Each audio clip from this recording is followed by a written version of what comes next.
Sige, tuloy.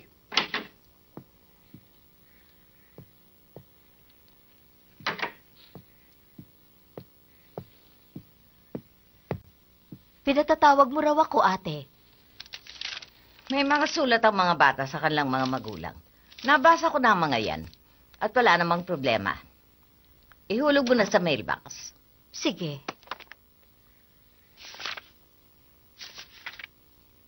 Ay, ate. Pwede bang si Sarah na lang ang maghulog ng mga sulat? At bakit siya pa? Kasi lalabas siya sa kanyang karwahe mamayang reses para hindi na masayang ang pagod ko. Amelia, Ate, gusto niyang magkaroon ng higit na pribilehyo at nahahalata ko yatang kinukonsinti mo ang batang bagong dating. hindi ate, hindi ho. Kung sa bagay, hindi naman masama. Isa siyang importanteng mag-aaral.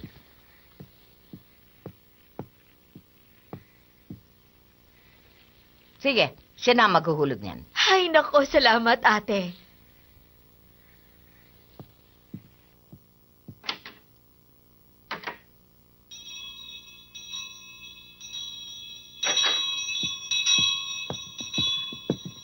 Magtutur kami sa Europe sa bakasyon. Talaga? Ang swerte mo naman. Oo Ate. naman, ano? Iba na Talaga? syempre kasi yaman nila. Oo nga. Mama Sarah! Miss Sarah? Po? May ipahuhulog sana akong mga sulat paglabas mo. Abala kasi ako pero alam na yan ni Miss Minchin. Opo, Miss Amelia. Miss Amelia, sasama po ako kay Mama Sarah. Sige na. Lottie, Miss Amelia, pwede ko po ba siyang isama? Pero, hindi kaya mag-alboroto ang batang yan. Pero sige, ako na lang magsasabi sa direktora. Yippee! Wow! Miss Sarah, mahihingin pa sana ako sa iyong pabor. Po?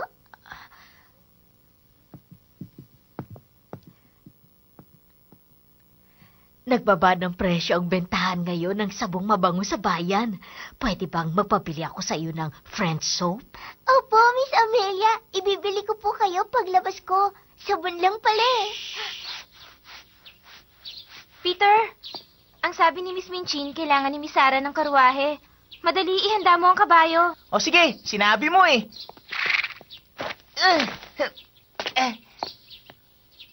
O jump, mamamasyal daw tayo.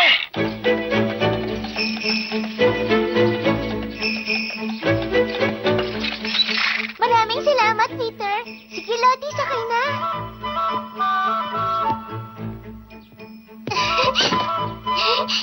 Makakapasyal na ako sa bayan na kasama si Mama Sarah. Sarap! Wow!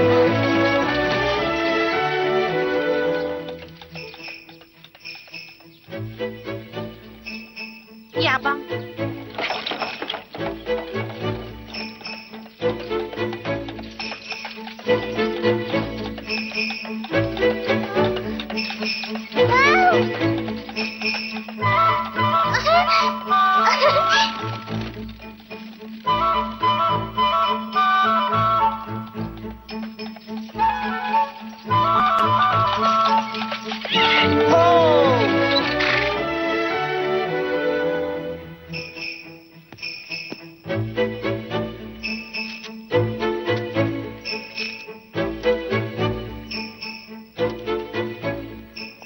Peter, bibili ako ng sabon. Akong bahala, Miss Sarah. Alam ko kung saan bumibili ng lahat ng klase ng sabon. Yeah!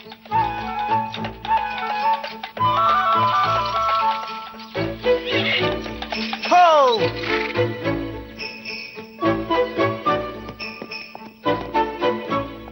Salamat, Peter. Salamat, Peter. Walang anuman. Halika na, Lottie.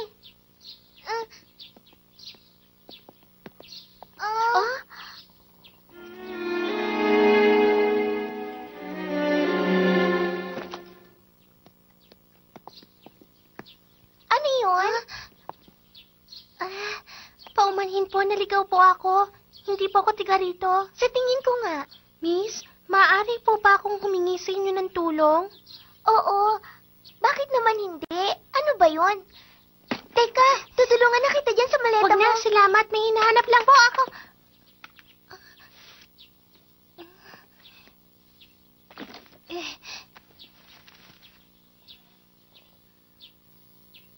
Nakasulat po sa papel na ito ang address na dapat kong puntahan. HD encode by Carlolo 16. Ah, dito ito. Dito ang tamang address. Talaga? Nandito na po pala ako, hindi ko alam.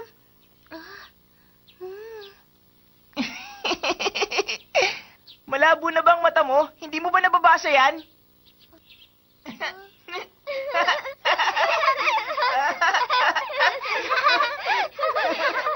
Kasi hindi ko po talaga alam bumasa. Kanina pa nga ako pabalik-balik.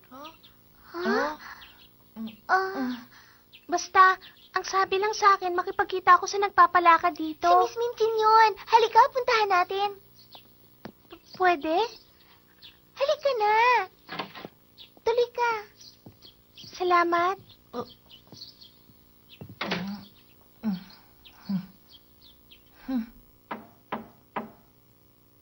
Tuloy.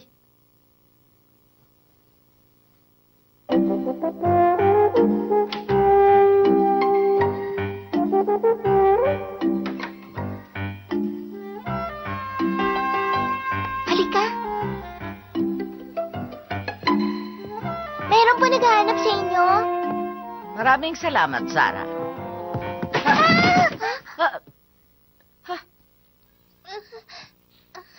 Kadarating mo pa lang. Mhm.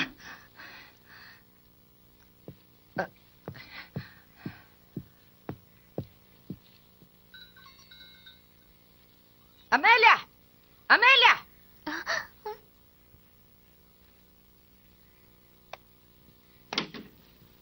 Ay, bakit ate? Ano yun? Papuntahin mo si Molly ngayon din. Tatawagin ko siya, ate. Mhm.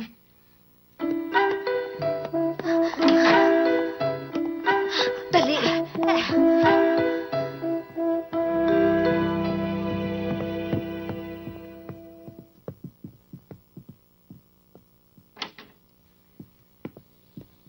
Ano pong kailangan nyo, Miss Minchin?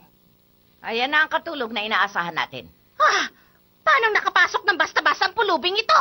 Kunin mo na nga yan. Patawarin niyo po ako, Miss Minchin. Sumama ka sa akin.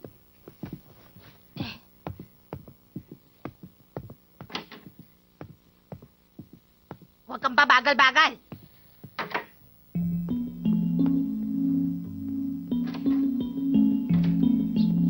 Dito tayo sa ibaba.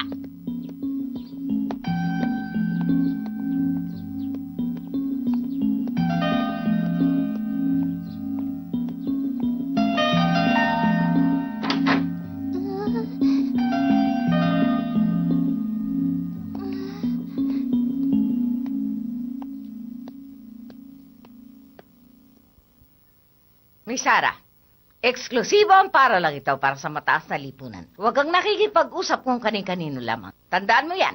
Pero Miss Minchin, kasi nawawala po yung bata kaya tinulungan ko. Oh. Miss Sarah.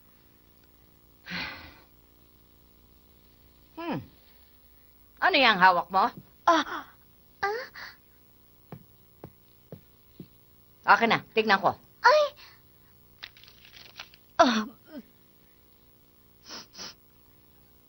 Amelia?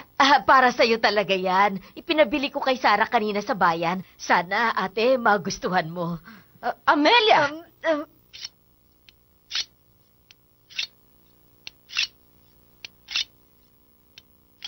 Si Mr. James ang kusinero dito. Magbigay galang ka. Magandang araw po, Mr. James. Saan ka ba galing na bata ka? Taga Ashfield po ako. Ashfield, saang lugar yun? Siguro dahil sa pangalan pa lang ng lugar. Isang baryo lang yon na maraming abo. Hoy, ayaw ko lang tatamad-tamad dito sa kusina ko. Naintindihan mo? Opo. Hoy, Mariette. May uniforming naiwan yung umalis na katulong. Baka kasya sa kanya. Oo nga pala. Becky, sumunod ka sa akin.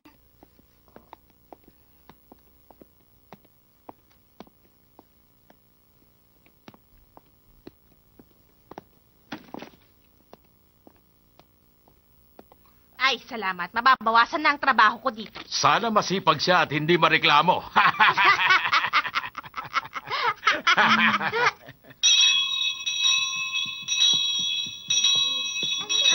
Ganda mo ng tala mo ngayon. Sino gumawa niyan? Pinagawa mo ba yan? Maganda, maganda. Maganda ba?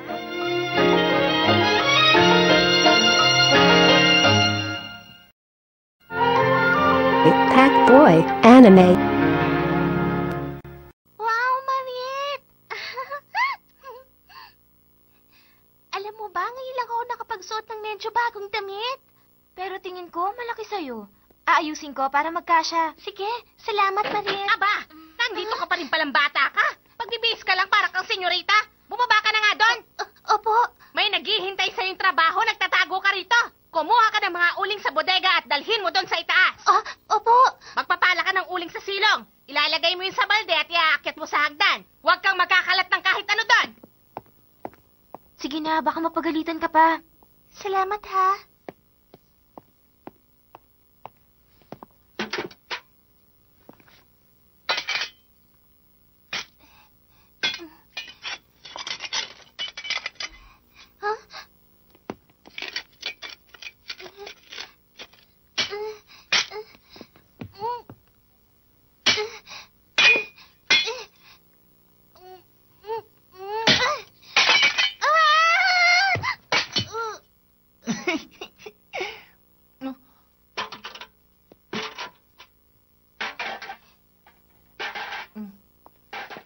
Tulungan na nga kita.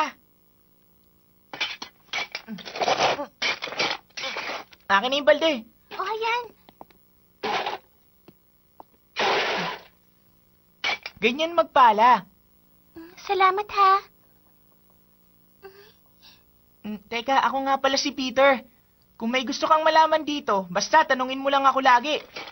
Peter, kung maaari lang sana, may gusto akong itanong sa'yo eh. Sige lang, itanong mo lang sa akin, Becky. Sino yung magandang batang babae? Yung nagmagandang loob at nagpapasok sa akin dito kanina? Si Miss Sarah. Utang ko sa kanya kaya nakapasok ako dito. Anong trabaho mo? Kinuha niya akong kutsero ng karwahe niya. Espesyal siyang estudyante ng paaralang ito. Ganun ba? Mabait talaga si Miss Sarah. Matulungin, maawain at maganda pa siya. Pag inililibot ko siya sa ng karwahe, lahat ng tao napapatingin sa kanya. Ipinagmamalaki kong nagtatrabaho ako sa kanya. Hindi ko pa nga siya napapasalamatan sa ginawa niya sa akin eh. Huwag kang mag-alala. Ako na lang ang magsasabi sa kanya. Ang mabuti pa, iakyat mo na lang yung mga uling. Baka lumamig na ang mga silid sa itaas. Oo nga pala.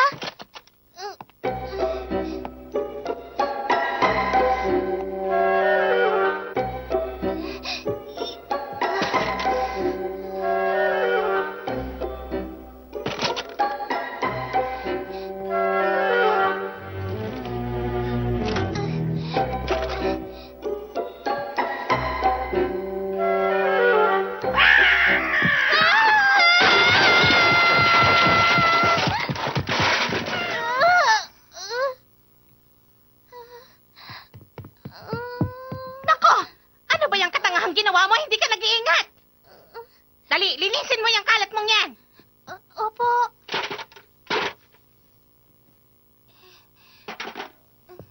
Becky, tulungan na kita. Hoy! Huwag kang makialam, hindi mo gawain yan! Bakit po? Ang gawain mo lang dito ay maging kutsero ng mayamang batang yun. Huwag ka nang nakikialam ng trabaho ng may trabaho.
Yung bagong katulong kami probinsya. Mama Sarah, kwento mo ulit kami tungkol kay Cinderella. O sige, doon na tayo sa namatay ang ina ni Cinderella. Pagkatapos, dumating ang kanyang madrasa, may kasamang 2 anak na babae. Opo. Ano nga ba?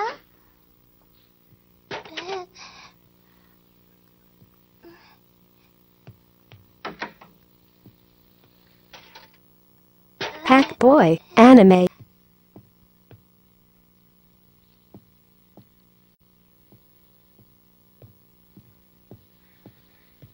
Mama Sarah, tapos ano nangyari? Oo nga pala. Pinapalitan ng madrasa ni Cinderella ang damit niya at pinagsuot siya ng lumang damit. Ang ipinagamit lamang sa kanya ay bakya. Hindi na siya pinatulog sa kanyang kama. Pinalipat siya sa tabi na lamang ng lutuan. Kaya laging puno ng abong buhok at katawan ni Cinderella. Ang ibig sabihin ng Cinder sa kanilang bansa ay abo. Kaya yun ang pinangalan sa kanya ng mga bagong kapatid niya. Kawawa naman si Cinderella, mistula siyang alipin. Ang mga kasama niya sa bahay ay pinagsisilbihan niyang lahat. Hindi lang yun ang nagpapahirap sa kanyang damdamin. Pinagmamalapitan pa siya ng kanyang madrasta at mga kapatid sa ina. Madilim pa, nasa labas na siya at sumasalok ng tubig. Siya ang nagsisindi ng apoy sa kalan at ang nagluluto para sa lahat. Maaga siyang gumigising para magluto na almusal. Buhay mga reyna at prinsesa ang mga kasama niya sa bahay. Tapos, siya pa naglalabas sa ilog ng mga damit nila kahit masama ang panahon. Kaya pagdating ng gabi, pagod na si Cinderella at nahihiga na lamang siya sa may lutuan na puno ng abo.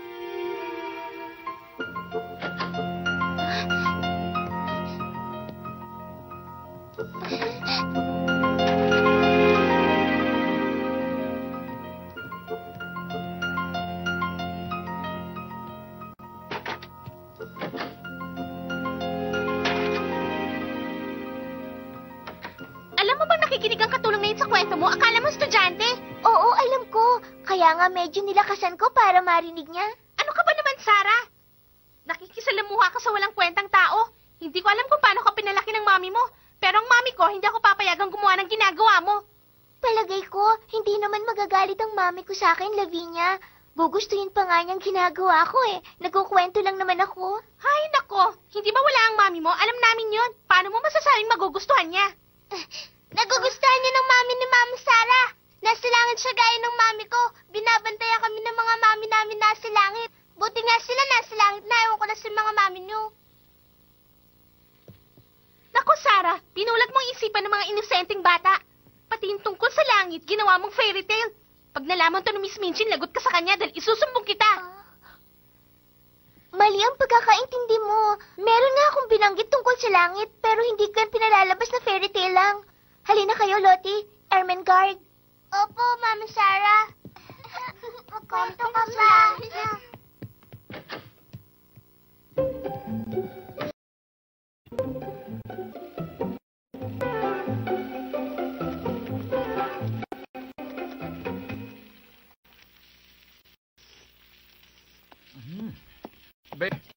Dalhin mo nga ito sa dining room. Mainit yan. Mag-ingat ka. Opo, Mr. James.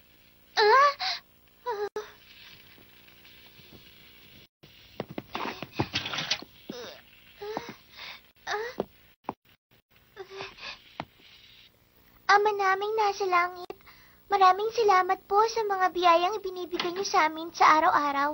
Nagdarasal po kami sa inyo at humihingi ng bendisyon sa mga nakahain sa aming harapan. Huwag po ninyo...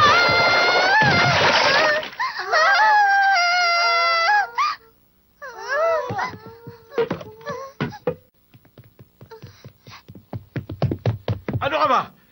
Tingnan mo, sinayang mo lang ang pagod ko sa pagluluto ng sopas. Patawarin niyo po ako, Mr. James. Tumayo ka dyan! Halika! Dapat turuan ka ng leksyon! Wala ka nang ginawang tama.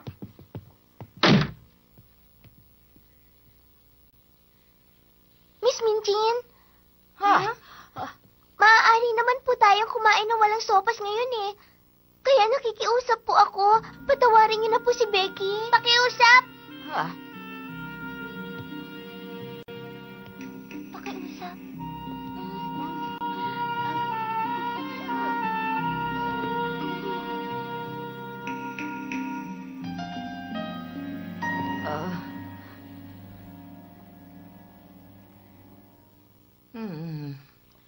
Patatawarin ko siya ngayon.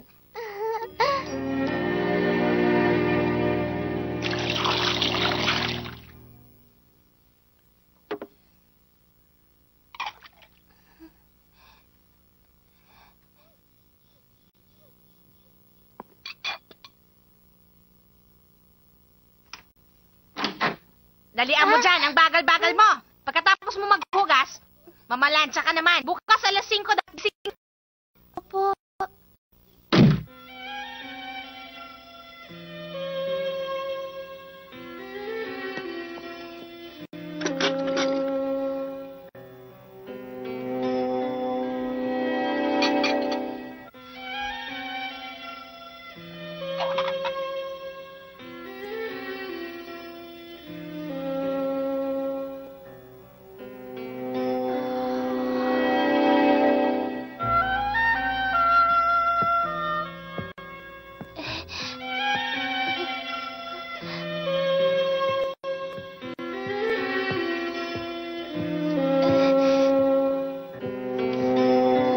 Ang bigat.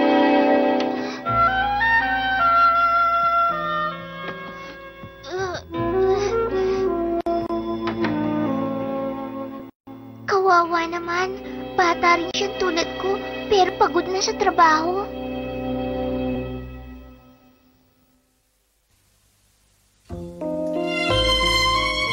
ラビニアに代わり私が代表生徒に選ばれました。放課後みんなで私のポニーに乗って遊んでると突然おとなしいはずのジャンプが。次回小公女セイラ代表生徒をお楽しみに。